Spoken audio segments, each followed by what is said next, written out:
Bonjour tout le monde, bienvenue à cette nouvelle vidéo de TLW 2016, édition WCW 1992. On débute notre semaine numéro 3 de juin, alors que la semaine passée, on a fait, à mon avis, nos shows mineurs ont été un peu décevants, mais notre show de Saturday Night a été un de nos tops qu'on a fait. À World War, Steve Austin et Dustin Rhodes ont vaincu Lord Steven Regal et Chris Benoit. Austin a fait le pin sur Benoit, ce qui a un peu mal consolidé là, sa rivalité. C'est le fait qu'il soit le number one contender contre Steven Regal. Steiner a annoncé qu'elle allait avoir un match contre DDP. Brad Armstrong a battu Killer Kyle et Arn Anderson a battu Tim Horner après avoir fait un open challenge en disant que Larry Zbyszko savait pas là, dans quoi qu'il s'embarquait en le challengeant comme ça. À Power Hour au Japon, Rick Rude a battu Eddie Guerrero dans le main event, dans un bon combat, à cause d'une intervention de Shawn Michaels qui a ensuite donné un chair shot bien vicieux au visage de Latino Heat. Kevin Sullivan a battu Dan Spivey. Les Terror Twins ont attaqué les champions par équipe. Et Dean Malenko et Brian Lauder ont battu La Parka et Ultimo Dragon dans un combat de Cruiserweight. Le combat avait pour but de crédibiliser Brian Lauder comme number one contender pour le titre Cruiserweight pour Beach Blast. Saturday Night a été un excellent show dans le Southeast. Stan Hansen a battu Scott Hall pour garder son titre des États-Unis dans un excellent combat, le meilleur combat de la semaine. Il y a eu un angle où est-ce que Rick Rude a donné des ordres à Jeff Jarrett en coulisses et Jarrett n'a rien voulu savoir. C'est évidemment l'amorce d'une rivalité, un excellent segment qui a été avec ça. Fatou a battu Ricky Morton dans un bon match. Cactus Jack a été attaqué par le clan de Raven, Shane Douglas et Johnny Ace, les Youth Gone Wild, après sa défaite à cause qu'il avait refusé de joindre le groupe. C'est donc une deuxième attaque en 2 semaines. Sid Vicious avait d'abord battu Cactus Jack. Les Horsemen annoncent que Flair a commencé à dire que les Horsemen s'en allaient un peu nulle part, hein? Il veut de l'or. Et c'est pour ça qu'il a demandé à Scott Hall d'aller chercher le titre des États-Unis, sauf que il a perdu contre Stenson à cause d'une mauvaise intervention de Sid Vicious. Le Patriot a battu Rip Morgan alors que ce dernier a fait un low blow au Patriot. Lex Luger, là, se plaignait de son utilisation en disant que la WCW a ouvert ses frontières à tout le monde, mais il savait pas que le top était chez eux, puis c'est Lex Luger et Misawa est arrivé pour confronter Luger et lui a donné quelques elbow smash pour le knocker complètement. Et ça démarre la rivalité entre les deux lutteurs. Les Taylor Twins ont battu le Wild Bunch dans un bon match. Dusty Rhodes a fait une promo en disant que c'était tout un honneur d'avoir une dernière chance de championnat, mais qu'il va faire très attention contre un gars comme Vader. Et DDP a battu Scott Steiner dans l'opener dans une autre victoire surprise de DDP après une intervention de Vinny Vegas. Et voilà. D'ailleurs, DDP, est-ce qu'il peut devenir Upper Mid-Carder? Non. Mais c'est sûr que c'est des victoires qui vont lui donner pas mal d'aide. Donc voilà, là on se prépare pour la semaine numéro 3. Notre main event de Worldwide va être un match entre Larry Zbyszko et Michael Wall Street. Voilà. Et on va avancer immédiatement. Steve Ray, c'est lui qui était comme le babyface de la UWF avec Herb Abrams. Herb Abrams, c'est celui qui est mort dans sa chambre d'hôtel, recouvert de coke. C'est ça. Et de sang. Oh, je regarde les nouvelles.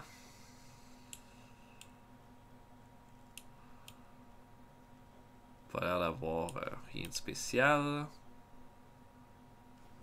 Wow. Un peu, c'est quoi ça notre deal avec wow.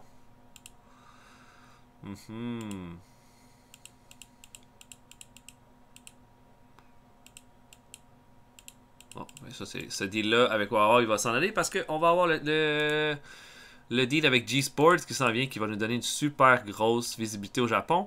Après ça, ça va être de voir est-ce qu'on reste au Japon, parce que là, on a déjà quand même été, tu sais, comme on a une bonne popularité, on a une bonne présence là. Est-ce qu'on essaie de se monter ailleurs pour aller chercher un autre deal télé? Tu sais, comme en ce moment, je regarde ça là. On a un deal dans les îles britanniques. Des deals en Europe, mais c'est des petits deals. Peut-être qu'on pourrait chercher quelque chose de plus gros. Ou je sais pas. Tu sais. C'est un deal avec TBS pour Saturday Night. On peut rien changer pour ça. Ça va être de voir, tu sais. Le Mexique et tout pourrait être intéressant. peut-être aller chercher une notoriété au Mexique. Il y a le Canada aussi, l'Australie comme... Mais peut-être que l'Europe, on pourrait aller plus en Europe et aller chercher des deals intéressants. En tout cas, on verra. Maran Buta. Je ne connais pas. Je ne connais pas. Maran Buta. Maran Buta is a Mexican wrestler. Ok. Shane Helms a joint à la ECW. Oh, Takashi Iizuka est sur une montée. Dynamite Kenzai aussi. Iron Man Atlantis. Je pense que la LGPW utilise beaucoup Atlantis. Et puis le pauvre, je pense qu'il est booké ailleurs. À moins que ce soit la LGPW qu'il est. Ouais, c'est ça. Psycho. Ouh, il fait peur. Oh, c'est. C'est Bullpen, Psycho, je savais pas. Firecat. Firecat, c'est un pas pire lutteur, ça. Oh, Bob Orton Jr. se joint à la WWF en tant que lutteur. Ok. Ils veulent pas signer le Mountie, mais ils veulent signer Bob Orton Jr. Wow. Ok. Ils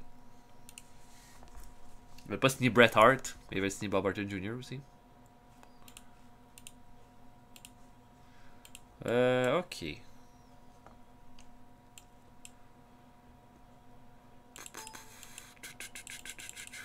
Un ami pour qui? Un ami pour qui? Oh, un gars comme Bob Eaton, me semble que il y a moyen d'aller chercher des belles petites amitiés. Avec un gars comme Brian Lawler. Non. Ok. Donc, je book main event Larry Zbyszko contre Michael Wall Street et on se voit après. À plus tard, tout le monde. Ok, on ouvre ça en pre-show avec un combat de Cruiserweight. Le Ultimo Dragon affronte Flash Flanagan, un lutteur local. Et Ultimo Dragon va l'emporter avec son Dragon Sleeper à 9 minutes 48. Dans un bon petit combat là, pour ouvrir World Wild. On a ensuite Rip Morgan qui affronte Rob Van Dam. Morgan va faire abandonner Rob Van Dam à 9 minutes 54. Morgan va avoir un petit push ce mois-ci. Vous allez voir, mais ça va pas être rien d'incroyable. C'est plus être un peu un spot de filler, mais un gars comme Morgan fait quand même pas mal de travail dans cette position-là en ce moment. Le Wild Bunch affronte l'équipe de Landstorm et un revenant, Rip Rogers, que j'ai vu dans les lutteurs locaux. Alors je me suis dit, ça pourrait donner un bon match. Storm et Rogers sont deux techniciens. Ça va donner un match tout à fait correct avec Deaton qui va faire un Bulldog à Landstorm à 9 minutes 17 pour la victoire. Personne s'améliore, c'est très bien. Et le dernier combat de pre-show, Lord Steven Regal met son titre télé en jeu contre un autre lutteur local, Bobby Blaze. Et ça va donner un bon combat de 6 minutes 46 avec Regal qui va faire abandonner Blaze avec le Regal Stretch. On ouvre le show avec un combat par équipe. Le Rock'n'Roll Express affronte l'équipe de Dean Malenko et de Killer Kyle. Bon combat pour ouvrir le show. Le Rock'n'Roll Express va l'emporter avec un double dropkick sur Killer Kyle. Voilà, rien de spécial. Ricky Martin et Killer Kyle améliorent leur performance skill. On va continuer la rivalité Rock'n'Roll Express et Edge Shrinkers dans la continuité des shows. Brian Lawler affronte Brad Armstrong dans un combat de Cruiserweight et Lawler va chercher peut-être sa plus grosse victoire en solo alors qu'il va battre Brad Armstrong avec un Tennessee Jam à 9 minutes 50. Performance de C- pour Lawler, ça veut dire qu'il est en train, ça est en train de s'en venir, là, ses performances. Donc, très bien. Et ça va être une victoire qui va bien l'aider à le consolider dans la carte. Et là, on monte une vidéo où Ric Flair se fait poser des questions par des journalistes à l'extérieur sur ce qui s'est passé avec Scott Hall, Sid Vicious, tout ça. Ric Flair dit je peux pas en vouloir à Sid Vicious de ce qui s'est passé, tu sais, mais les Horsemen vont trouver de l'or et Sid Vicious va affronter Stan Hansen à Saturday Night pour aller chercher le titre des États-Unis. Donc, un bon petit A là, pour ce promo-là. Et notre main event, Larry Zbyszko affronte Michael Wall Street. Bon match correct, là, de B-. Où Zbyszko, là, dans un hard-fought match, va réussir. Et là, pendant le combat, Arn Anderson va être invité là, par les commentateurs pour regarder et critiquer le combat. Il va critiquer tout ce que Zbyszko va faire. Zbyszko va l'emporter avec un power driver à 16 minutes 27. Et immédiatement après... Alors qu'il fight, Zbyszko se retourne et reçoit le Enforcer Spinebuster de Arn Anderson qui lui dit regarde, là, Comme pour lui dire, regarde, t'es pas prête, là. T'as jamais été de mon niveau, tu le seras jamais. Ils ont terminé ça sur un excellent A. Donc, un bon petit B pour ce show-là. Très bien. Très bien. On va voir qu'est-ce qu'on fait pour notre show japonais.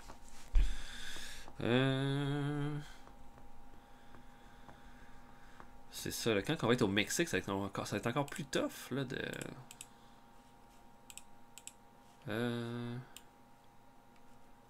Oh. J'ai l'air d'avoir... Excusez, j'ai l'air d'avoir un zoom sur mon affaire. J'espère que c'est pas ça depuis le début.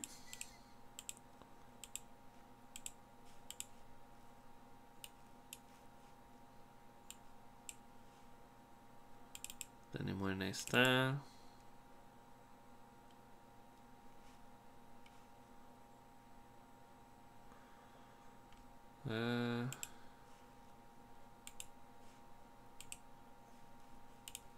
Si je coupe ça. Non.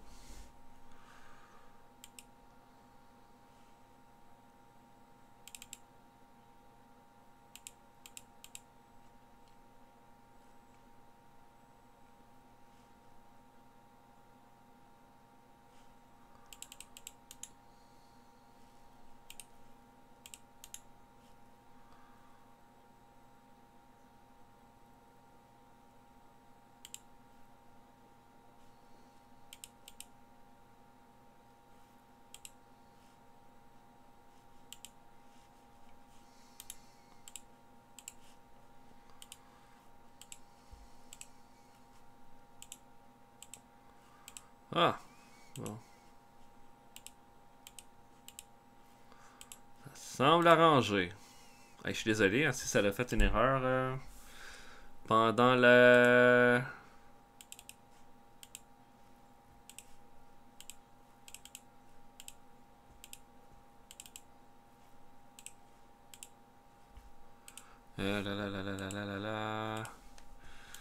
C'est pas arrangé encore ça.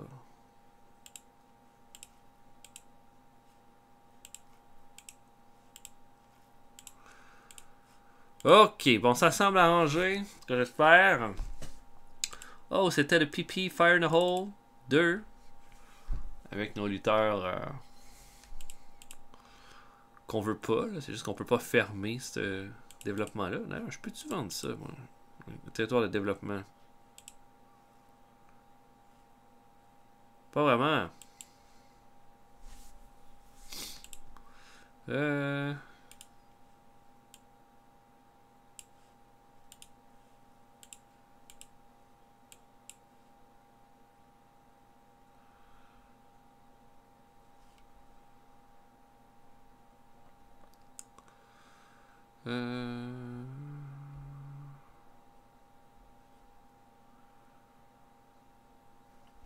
Ok.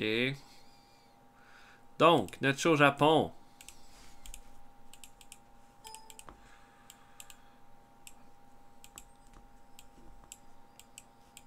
Je pense pas que Jared a rien de popularité au Japon, c'est dommage.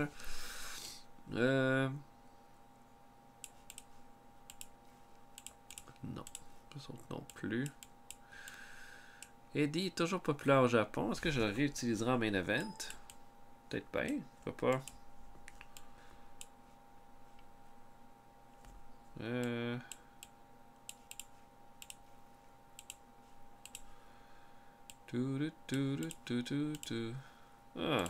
un Eddie contre Lex Luger. Pourquoi pas? Je sais pas si ça, je sais pas si ça donne un bon combat, ça là, mais Eddie Guerrero contre Lex Luger en main event, ça me va. Oh, Kobashi! Kobashi est arrivé en retard. Et ça fait la deuxième fois, il commence à être chiant, lui. Une amende. Oh, il améliore son attitude. Il est content que j'ai donné une amende. Merci. Dean Malenko a aidé à augmenter le moral du locker room alors qu'il a fait un petit jeu qui a été très populaire en coulisses. Hey, merci. Bon, on va essayer de trouver un ami. Un ami pour Mike Awesome. Ça sera Woman 2. Non, ok. Ok, je book donc main event Eddie Guerrero contre Lex Luger et on se voit après tout le monde. À tantôt. Ok, on ouvre ça en pre-show alors que Terry Taylor affronte le Ultimo Dragon dans un bon match de C-. Taylor va faire son sharpshooter à 8 minutes 13 pour faire abandonner Dragon. Bon petit match ici. Le Patriot affronte ensuite Poison Sawada, un lutteur local. Le Patriot va l'emporter avec son Patriot Missile à 6 minutes 35. Dans un combat correct. Performance de D pour le Patriot. Ensuite, Cactus Jack affronte Hideki Osaka. Cactus Jack, en fait, qui vend l'attaque des Youth Gone Wild en luttant juste en pre-show. Cactus Jack va faire un double arm DDT à 7 minutes 36 pour la victoire. Et dernier combat de pre-show, les Simply Superior affrontent l'équipe de Vic Steamboat et de Ultraman Robin. Steamboat qui est dans notre développement, Robin qui est un lutteur local. Les deux ont zéro chimie ensemble. Simply Superior va l'emporter après que Ethan va faire son Alabama Jam avec Steamboat pour la victoire. Et ça va se terminer là-dessus. Bobby Eaton améliore son performance skill et Buddy Landell aussi. Et on ouvre le show avec un match par équipe. Les Pain Doctors affrontent le Crazy Madman et le Hellman. Sullivan est accompagné, accompagne ses anciens poulains avec Mike Awesome à ses côtés durant tout le combat. Spivey va vouloir mettre la main sur Kevin Sullivan. Steve Williams va essayer de le retenir tout le temps. Welcome to work, tout le kit. Finalement, les Pain Doctors vont l'emporter. Steve Williams va faire son backdrop driver au Crazy Madman pour aller chercher une grosse victoire. Performance de A pour Steve Williams. Il est tellement populaire au Japon, ce gars-là. Steve Williams améliore son performance skill et le Hellman améliore son performance skill aussi. Et bon début de show. Mitsuharu Misawa est au micro. Parle de ce qu'il a fait à Lex Luger la semaine passée en disant que ça a été... il a fait ce qu'il fallait qu'il fasse. Lex Luger se prenait pour un autre. Il allait trop loin dans ses commentaires. Il pouvait pas se permettre de dire ce qu'il a dit. Non seulement à Misawa, mais à tous les lutteurs de l'extérieur qui vont réaliser leurs rêves en allant lutter dans un autre pays. Et ce qui va arriver, Misawa va affronter Luger. Il va refaire exactement ce qu'il a fait samedi passé, c'est-à-dire le knocker. Et un A pour cette promo-là. Misawa a vraiment des bonnes stats en promo, mais en plus, au Japon, il est hyper populaire, donc ça donne des notes comme ça.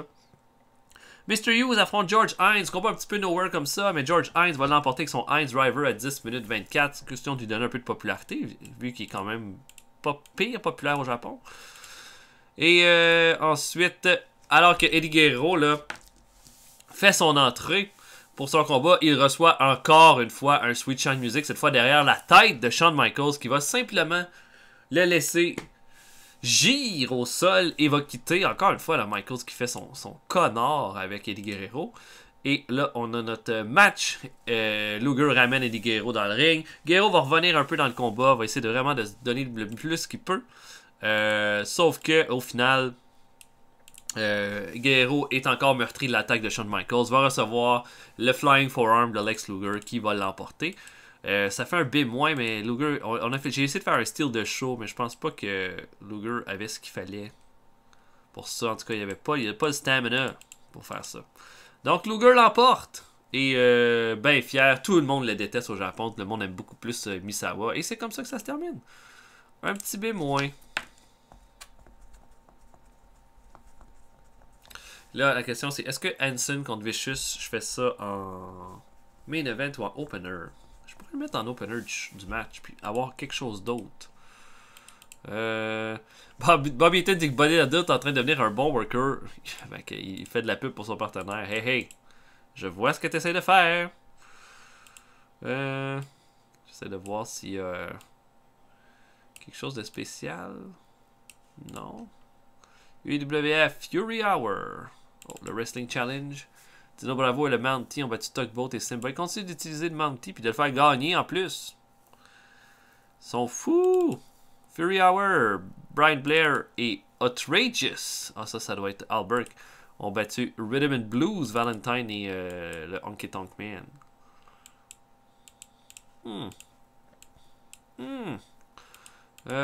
Ok. Ouais, je pense qu'on va mettre Hanson contre Sid Vicious en opener. Puis on va essayer de mettre autre chose en main event. Vu qu'on a déjà donné le main event à Hanson la semaine passée. Est-ce que Vader pourrait défendre son titre?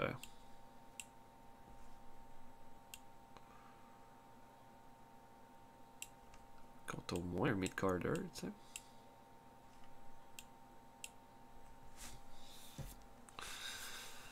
Hmm. On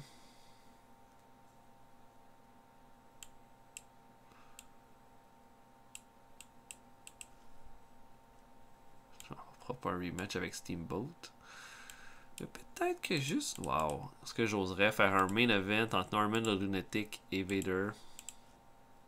Je pense pas que j'oserais.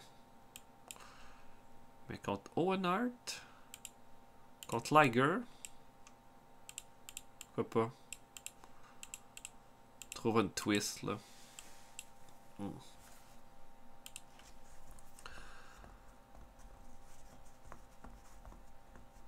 Ah non, c'est pas ça que j'aurais dû faire. Je change ça. Je change mon main event. On va faire de quoi de vraiment storyline driven. Delete the booking. On va faire un championnat entre Vader et Barry Windham. Barry Windham qui est comme le... l'ami. Brian Lawler est pas content de son push. Bon, on va y en donner un autre. S'il est pas content... Effectivement, là... il mérite mieux. Mais ça va demeurer un opener, cependant. Peut-être falloir lui donner une victoire. Rip Morgan veut une augmentation de salaire. On va donner 75%. Steve Austin veut une augmentation de salaire. On va lui donner une full augmentation. Et voilà.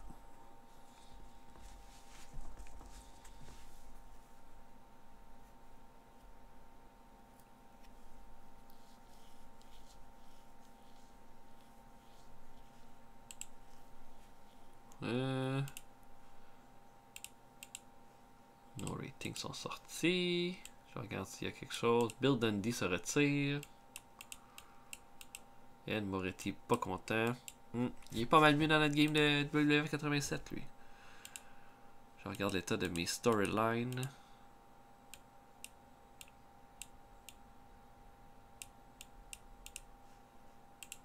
Ok.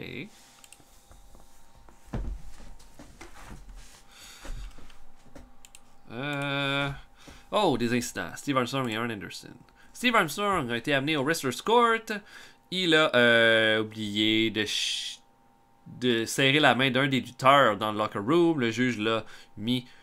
Le juge est coupable et il doit acheter le drink pour tout le monde après le show. Ben, tu vas serrer des mains la prochaine fois, mon petit gars. Stan Hansen et Fatou. Hansen a donné des trucs de selling à son protégé Fatou.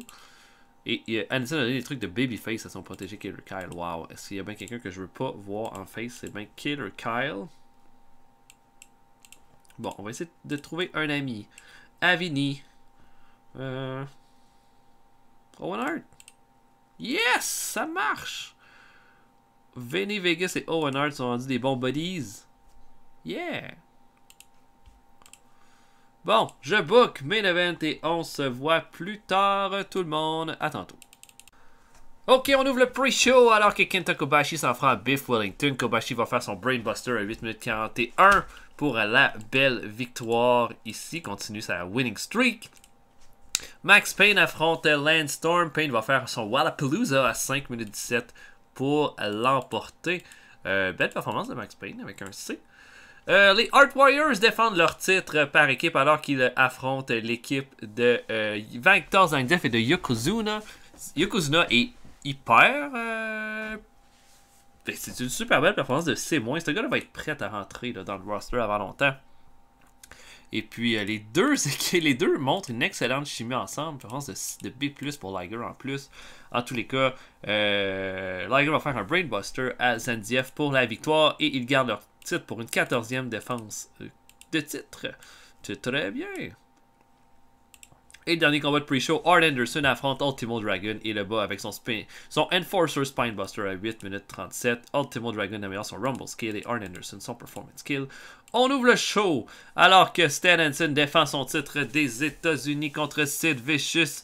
Ça commence, ça se tatane pas mal raide pour commencer. Le combat est pas mal serré durant sa totalité. Et puis au final, Hansen réussit à surprendre là. En fait, Vicious est accompagné de Ric Flair pour le combat. Et le Ric Flair va lui donner plein d'ordres. À un moment donné, Ric Flair va lui donner comme un ordre à l'extérieur du ring. Vicious va pas trop comprendre, va se revirer. Il va recevoir la Lariato de Hansen qui va revenir dans le ring. Victoire par count-out. Une 6e défense de titre pour Stan Hansen et Ric Flair est pas content après le combat et Sid Vicious non plus. On commence avec un bon B. Scott Steiner arrive au ring, là, il a l'air blessé, ça n'a pas l'air de bien aller ses affaires. Steiner dit que là, il y a quelque chose qui marche pas, là, quelque chose qui marche pas à la WCW, ça ne peut pas être accepté.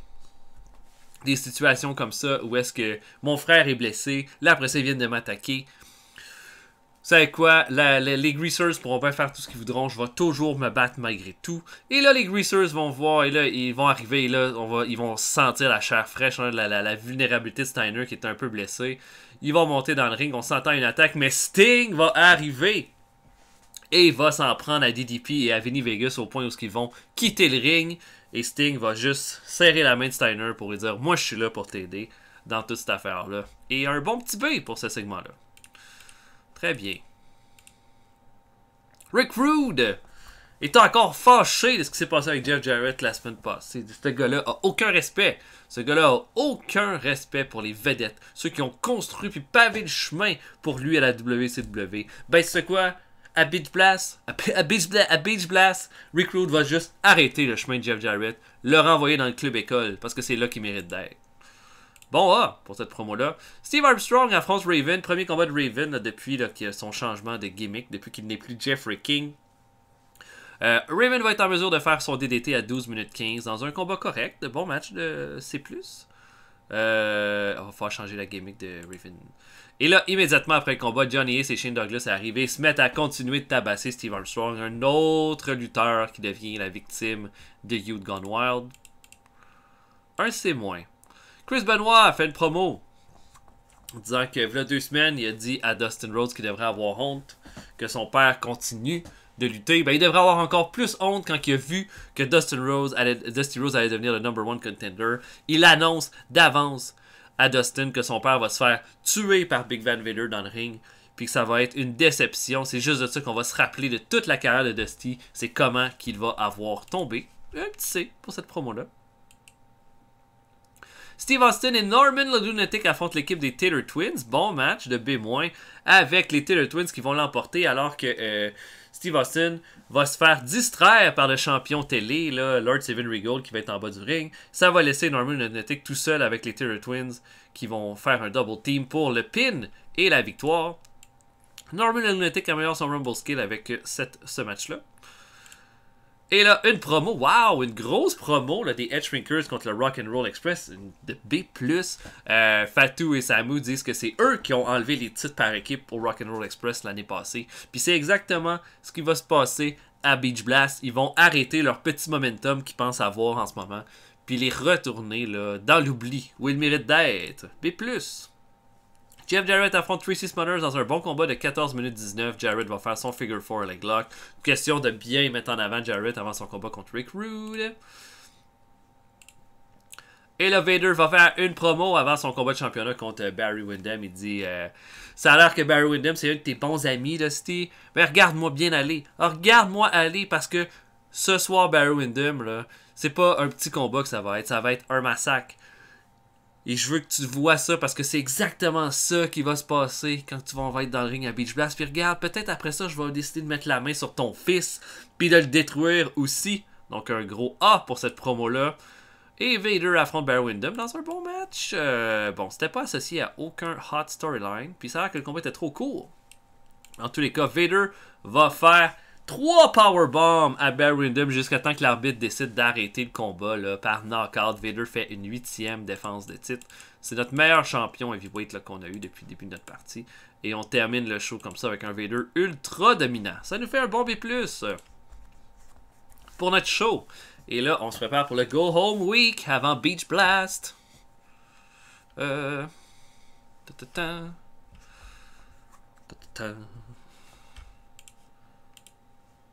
Oh, des opinions. Joe Hamilton dit que Mr. Hughes est en train de devenir un bon worker. OK. Pourquoi pas? Vinny Vegas dit que Raven pourrait blesser quelqu'un. Il fait pas attention. Regal dit que Chris Benoit est en train de devenir un bon worker. Et que ça dit que Mr. Hughes ne connaît pas avec les fans. Fait que d'un côté, on veut le pusher, de l'autre, on le veut pas. OK.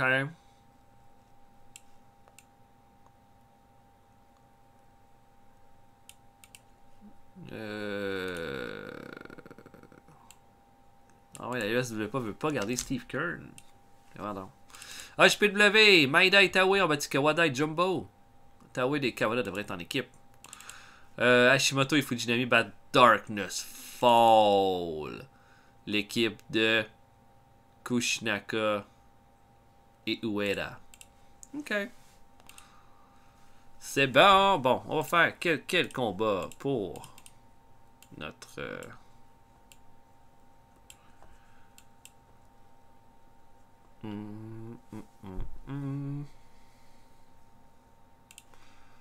Samu contre Robert Gibson, ça va être un parfait combat pour clore un peu cette rivalité-là avant le... Ouais.